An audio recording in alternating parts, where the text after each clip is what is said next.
안녕하세요. 저는 60대 후반의 여자입니다. 저에게는 얼마 전 아주 놀라운 일이 일어났는데요. 지금 생각해봐도 저에게 어떻게 그런 거짓말을 했는지 싶습니다. 저의 이야기를 하기 위해서는 20년 전으로 거슬러 가야 돼요. 그때 저는 남편과 두 아들을 둔 평범한 가정주부였습니다. 다들 주위에서 저를 많이 부러워했어요. 왜냐하면 남편은 자수성가한 성공적인 사업가였고 두 아들은 얼굴도 잘생기고 공부도 잘했거든요. 스스로 알아서 잘하다 보니 제가 잔소리할 일도 없었고 늘 부모에게 효도하는 성실한 아들들이었습니다. 남편은 부모님한테 기업을 물려받거나 하지 않았어요. 저와 연애 때부터 사업을 준비하던 사람이었는데 옆에서 지켜본 사람으로서 잠을 아껴가며 자신의 사업을 위해 발로 뛴 사람입니다. 그래서 그런지 결국 사업은 성공적이었고 몇 년 후 직원들도 몇백 명이나 되는 회사가 되었죠. 그런 가정에서 살다 보니 다들 부럽다고 말을 했습니다. 저도 제 인생에 굉장히 만족하고 있었고 오히려 인생에 굴곡이 없으니 심심할 정도였어요.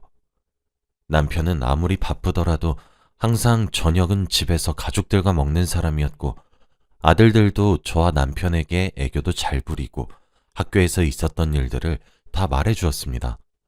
그리고 아들들이 남편 보고 주책이라고 할 정도로 남편은 저를 많이 아껴주었죠. 그런데 이런 화목한 가정 속에서 살고 있던 저희 네 가족도 한순간에 산산조각이 나고 말았습니다. 평생 이렇게 평온한 가정인 줄 알았어요. 그런데 그건 저만의 착각이었더라고요. 갑자기 어느 날 전화가 오길래 받았더니 병원 응급실이었습니다. 그런데 간호사가 하는 말은 남편이 지금 뇌출혈로 쓰러져 있으니 당장 오라고 했어요. 저는 말을 듣는 순간 두 손이 벌벌 떨리며 눈앞에는 아무것도 보이지 않았습니다. 그리고 옷도 챙겨 입을 새도 없이 신발로 짝짝이로 신으며 택시를 타고 응급실로 갔죠. 병원으로 가니 남편은 수술 중이었고 저는 울면서 남편의 수술이 끝나기를 기다렸습니다.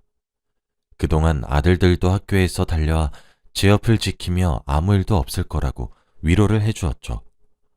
남편의 수술을 기다리는 동안 정말 많은 생각을 했던 것 같아요. 혹시라도 남편의 수술이 잘못되어 한순간에 남편을 잃을 수도 있겠다는 생각을 했습니다. 그러다 보니 감정이 추슬러지지 않았고 눈물이 계속 흐르더라고요. 그렇게 몇 시간의 수술이 끝나고 의사 선생님께서 나오셨습니다. 다행히도 수술은 잘 끝났다고 했고 당분간 입원을 하면서 치료를 받아야 한다고 하더라고요. 저와 아들들은 너무 감사하다고 인사를 드린 뒤 중환자실로 가서 남편을 기다렸습니다. 저는 아들들한테 시간이 너무 늦었으니 집으로 돌아가라고 했고 저 혼자 남편을 간병했어요. 그리고 남편이 일어날 때까지 옆을 계속 지켰습니다. 저는 당연히 남편의 병간호는 제가 해야 한다고 생각했는데 주위에서 극구 반대를 하더라고요. 간병인을 쓰라며 집에서 자식들이나 보살피라고 했습니다. 저는 한 번도 간병인을 생각해 본 적이 없어요. 제 남편이고 제가 사랑하는 사람이니 당연히 제가 간병을 해야겠다고 생각했습니다. 남편도 집에서 쉬라고 했지만 저는 끝까지 남편의 곁을 지켰어요. 그런데 남편의 소지품 검사를 하는데 아주 충격적인 것을 발견했습니다. 바로 여자의 립스틱이었어요. 그때는 남편을 간호한 지 한 달쯤 되었을 때라 정말 충격적이었습니다. 이 사람한테 다른 여자가 생겼다는 생각은 한 번도 안 해봤는데 이미 몇 번 쓴 것 같은 립스틱이 남편의 자켓 안주머니에서 발견이 되었어요. 그 자리에서 당장 남편에게 누구 거냐고 따져 묻고 싶었지만 아픈 사람에게 차마 그렇게 말을 할 수 없었습니다. 그리고 지금은 제 옆에서 잘 웃고 이야기하면서 예전과 똑같이 행동하는 사람이 다른 여자를 만난다고 생각하지 않았어요. 그래서 정말 바보 같다고 생각할 수도 있겠지만 저는 그때 꾹 참았습니다. 남편에게 한마디도 하지 않았고 그 여자는 잠깐 스쳐갔던 여자라고 생각했어요. 지금 생각해봐도 정말 한심하고 미련한 것 같네요. 아무튼 저는 남편이 다른 여자의 물건을 들고 있는 것을 알고 있었지만 모른 척 했어요. 이 사람에 대한 배신감은 들었지만 사랑하는 마음이 사라지지는 않았거든요. 평소처럼 저에게 다정하게 대해주었기에 일부러 회피한 것 같습니다. 그렇게 저는 아무런 티도 내지 않은 채 약 1년간의 간호가 끝나고 남편과 집으로 돌아왔어요. 다시 예전처럼 평화롭고 행복한 가정 환경이 될 줄 알았습니다. 그런데 이제는 남편이 점점 당당해지기 시작했어요. 제가 모른 척하고 넘기면 아무 일도 일어나지 않을 줄 알았습니다. 그런데 일부러 립스틱을 저 보라고 놔둔 것인지 제가 그걸 보고도 아무런 반응이 없었으니까 오히려 남편은 대범하게 행동을 하더라고요.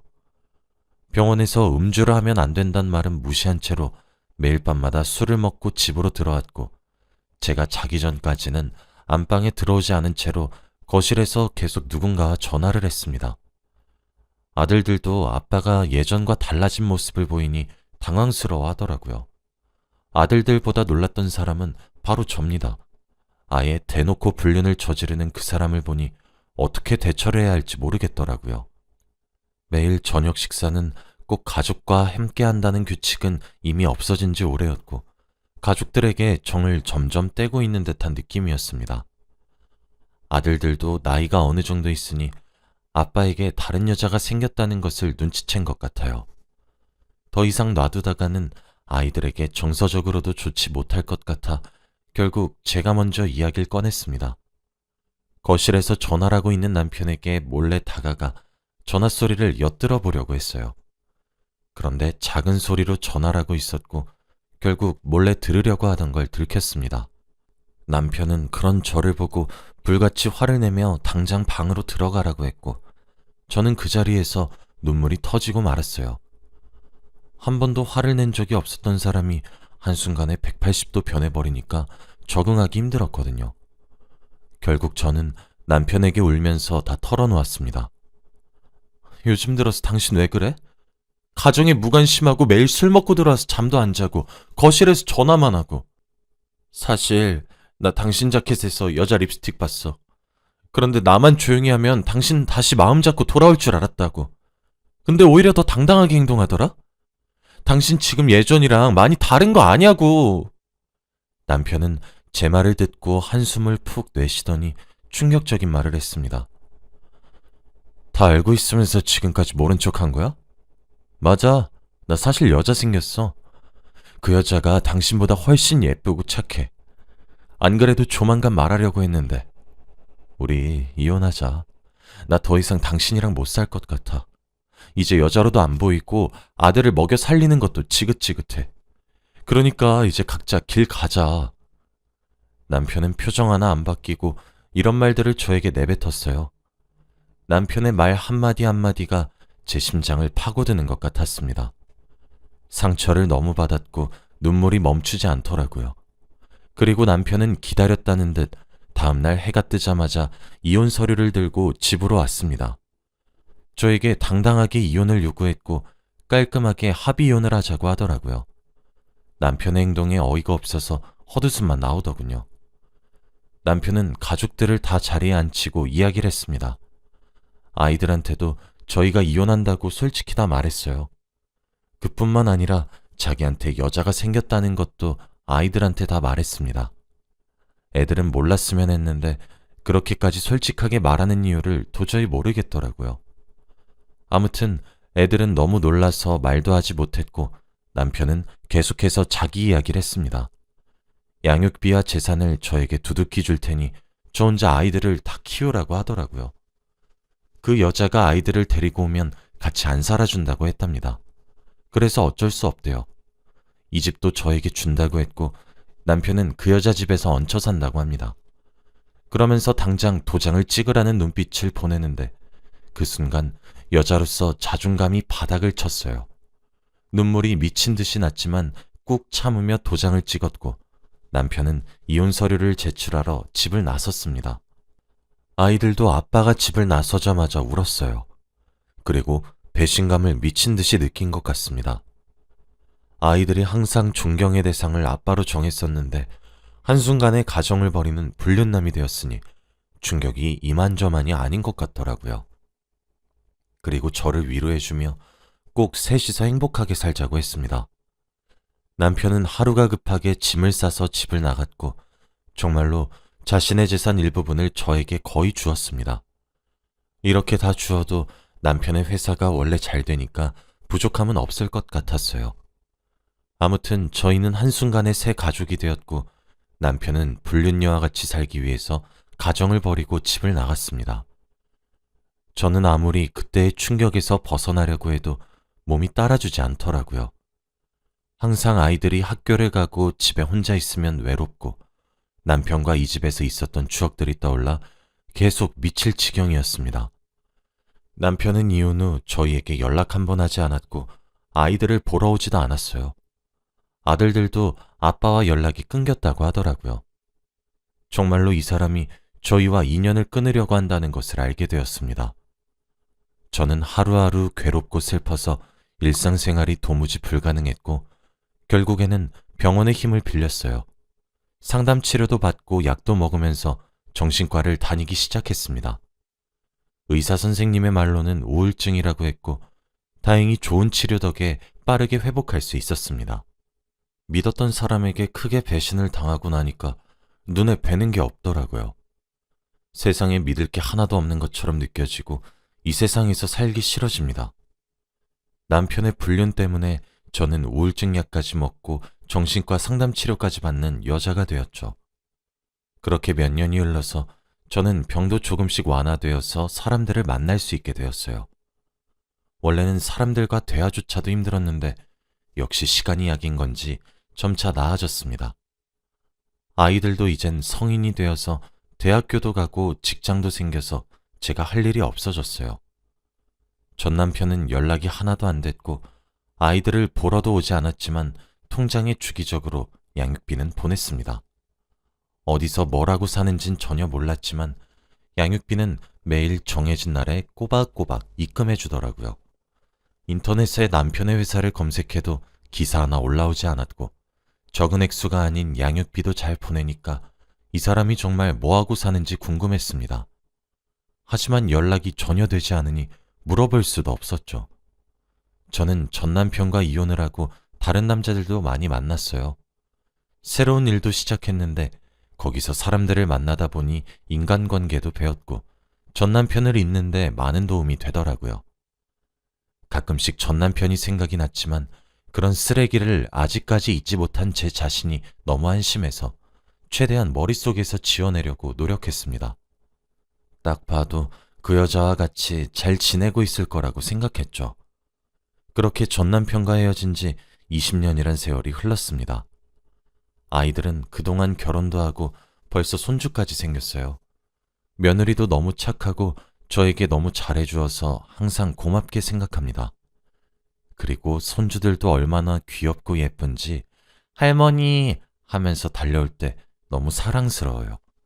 이제 자식들을 다 키웠다고 생각하니까 제 인생도 이제 할 도리를 다한 것 같고 인생이 얼마 남지 않았다는 생각이 들더라고요. 평생 어떻게 살아왔는지 파노라마처럼 머릿속에서 스쳐 지나가고 회의감도 많이 들었습니다. 그런데 어느 날 첫째 아들이 저를 조심스럽게 부르더라고요. 방으로 저를 부르더니 갑자기 진지한 말을 하기 시작했습니다.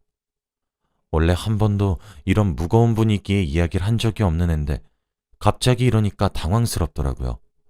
그런데 첫째 아들이 하는 말은 충격적이었습니다. 엄마, 나 얼마 전에 아버지 본 것 같아. 이혼하고 20년 동안 연락 한 번 없었던 사람의 소식을 들으니 귀가 쫑긋해지더군요. 그런데 아들의 말을 들어보니 자신이 봤을 때는 전 남편 옆에 한 여자가 있었다고 합니다. 전 남편은 거동이 많이 불편해 보였고 그 옆에 있는 여자는 전 남편을 부축하고 있었대요. 그런데 둘이 부부나 연인 관계로는 안 보였고 나이 차이가 너무 많이 나서 간병인처럼 보였다고 합니다. 첫째도 아버지를 오랜만에 보고 너무 놀라서 아는 척도 못하고 바로 숨어버렸다고 하더라고요. 저희 동네에서 봤다고 했고 혹시라도 동네를 걷다가 마주칠 수도 있으니 알고 있으라고 말을 했다고 합니다. 저와 헤어지고 한 번도 소식을 듣지 못했는데 20년 만에 들었던 말이 다른 여자와 길을 걷고 있었다니 정말 착잡하더라고요. 제 마음 한구석에는 그래도 저와 헤어진 것을 후회하고 혼자서 힘들게 살아가고 있길 바랬는데 젊은 여자와 함께 산책을 하고 있었단 말을 들으니까 기분이 마냥 좋진 않았습니다. 그리고 혹시라도 길에서 마주친다면 인사라도 건넬 수 있을 것 같은 기분이었어요. 그런데 정말 얼마 지나지 않아 저는 길에서 전 남편을 마주하게 되었습니다. 20년이나 지난 세월이었지만 저는 한눈에 그 사람을 알아봤죠. 얼굴에 주름도 많이 지고 거동도 많이 불편해 보였지만 딱 봐도 알았습니다. 그 사람 옆에는 정말로 젊은 여자가 걷는 걸 도와주고 있었고 혹시 저 여자가 그때 그 불륜여인가 싶더라고요. 저는 인사를 바로 건넬 수 있을 줄 알았는데 저도 모르게 몸이 돌처럼 굳어버렸습니다. 결국 전 남편과 눈이 마주쳤고 그 사람도 저를 보고 굉장히 놀란 표정이었죠. 그렇게 한 3분가량 서로 말없이 쳐다만 보고 있었습니다. 그러다가 옆에 있는 여자가 먼저 전 남편에게 말을 걸더라고요. 어르신, 지갑에 있는 여성분이랑 많이 닮았네요. 저는 무슨 말인가 싶어서 그 여자를 쳐다보니 그 여자가 저에게 말을 걸었습니다. 안녕하세요. 저는 어르신 간병하고 있는 사람이에요. 혹시 어르신이랑 아시는 분인가요? 저는 너무 놀랐어요. 전 남편과 살림을 차린 사람이라고 생각했는데 알고 보니 전 남편의 간병인이라고 하더라고요. 그래서 저는 갑자기 경계심이 확 사라졌고 저도 웃으면서 이야기를 했습니다. 그러다가 전 남편이 집에서 차 한잔하고 가자고 했고 저는 그 사람을 따라 전 남편이 살고 있는 집으로 갔어요. 그런데 집에 들어가니 많이 노후되었더라고요. 먼지도 잔뜩 쌓였고 제대로 된 먹을 것도 없었습니다. 이런 환경에서 살고 있었다고 하니까 조금 먹먹해지더군요. 그런데 간병인이 저에게 이런 말을 해주었습니다. 어르신이 매일같이 지갑에 있는 여자 사진을 보고 있는데 그게 할머니셨군요. 매일같이 보고 싶다, 그립다 하셨는데 저는 어르신 점심시간부터 저녁까지 돌봐드리고 있어요. 어르신이 지금 암에 걸리셔서 많이 힘드시거든요. 정말 고생 많이 하셨어요. 매일같이 막노동하셔서 손에 지문이 없을 정도세요. 그래도 지금이라도 할머니 뵈어서 표정이 좋아 보이시네요. 두 분이서 이야기 잠깐 나누세요. 전 나가 있을게요. 이 말을 내뱉고 잠깐 나가 있었고 저는 전 남편과 단둘이서 방 안에 남았습니다. 그리고 몇 분간의 정적 끝에 제가 먼저 말을 꺼냈습니다. 암이라며? 무슨 암인데? 치료 받았어? 아니 막노동이라니. 그동안 어떻게 산 거야? 회사는? 저는 질문을 쏘아붙였고 전 남편은 차근차근 다 말해주었습니다. 그런데 그 사람은 정말 충격적인 말을 해주었어요. 제가 전혀 알지 못했던 과거의 비밀까지 싹 다 말이죠. 사실 나 그때 바람핀 거 아니야. 그때 회사가 기울고 있었는데 나 혼자 감당하려고 일부러 그랬던 거지. 그리고 립스틱 당신 거였는데 몰랐지? 내가 일부러 당신 속이려고 당신 립스틱 자켓에 넣어놨는데 감쪽같이 속더라. 그리고 집 나오자마자 바로 회사 파산하고 빚 갚고 양육비 보내느라 평생 일만 했지. 그래서 애들 보고 싶은 거 꾹 참고 찾아가지 못했어. 나 혼자 다 감당하기 위해서 자식들도 당신한테 부탁한 거고. 근데 매일같이 일을 하고 몸을 가만히 안 두니까 병이 생기더라. 나 위암이래. 수술 받아야 한다고 하더라. 그래서 지금은 그냥 죽을 날만 기다리고 있어. 근데 나 곧 죽나 보다. 당신 보고 싶어서 매일같이 기다렸는데 이렇게 선물처럼 마주쳤네. 당신 여전히 예쁘고 고와. 나만 이렇게 늙어버렸네. 그래도 지금에서야 진실을 다 말할 수 있어서 홀가분하네. 그동안 잘 있었지? 저는 남편의 말을 듣고 펑펑 울었어요. 저는 그것도 모르고 매일같이 아들들과 남편 욕을 하면서 지냈는데 알고 보니 끝까지 이렇게 미련한 사람이었습니다. 울면서 전 남편에게 화를 불같이 냈어요. 그걸 왜 혼자 감당해? 회사 망한 건 나 몰랐단 말이야. 그거 같이 이겨내야지 왜 혼자서 견뎌내려고 그래?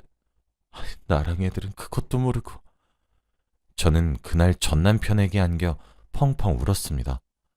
매일같이 과거의 일을 떠올리면서 한숨만 내쉬고 괴로웠는데 저도 모르게 이 사람을 기다리고 있었나 봐요. 20년 동안 한 번도 보진 않았지만 하루도 빠짐없이 생각했습니다. 그래도 저와 아이들을 버린 나쁜 사람인데 계속해서 머릿속에 떠올리는 제 자신이 너무 미웠는데 이제는 그런 생각을 안 해도 될 것 같았죠. 이 사람 품에 안겨서 우는데 과거로 돌아간 기분이었습니다. 저는 아들들한테 전 남편을 소개해줬어요. 그리고 그동안 있었던 일을 다 말했습니다. 아들들도 전 남편을 그리워하고 있었던 건지 이야기를 들으면서 울더라고요. 그리고 저는 남편의 암 수술 비용을 내주었고 간병도 하기로 했습니다. 남편은 그럴 필요 없다고, 그러려고 저에게 말한 거 아니라고 했지만 저는 고집을 꺾지 않았어요. 그동안 저희 가족들 고생 안 시키려고 혼자서 다 감당하고 자기 암 치료할 돈도 없으면서 양육비 꼬박꼬박 보내려고 막노동까지 한 게 너무 고마워서 그랬습니다. 그리고 며느리와 손주들도 소개시켜주니 좋아하더라고요. 저와 전 남편은 다시 혼인신고를 했고 한 집에서 같이 살게 되었습니다.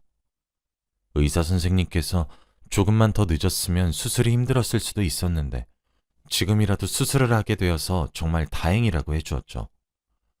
남편은 수술방에 들어가기 직전까지도 미안하고 고맙다는 말을 반복했고 수술은 다행히도 성공적이었습니다. 저는 남편을 다시 병간호해주며 돈독해졌죠. 옛날에 화목했던 가정으로 금방 돌아왔고 저희는 나이가 70이 다 되어서 신혼부부 같은 생활을 하고 있습니다. 지금 생각해봐도 이 사람 정말 대단한 것 같아요. 드디어 가족들이 다 모인 것 같으니 앞으로 행복만 했으면 좋겠습니다. 아마 동네에서 남편을 만나지 못했다면 저는 평생 이 사람을 원망하며 살았겠죠. 정말 운명이라는 게 있나 봅니다. 저의 이야기는 여기까지예요. 들어주셔서 감사합니다.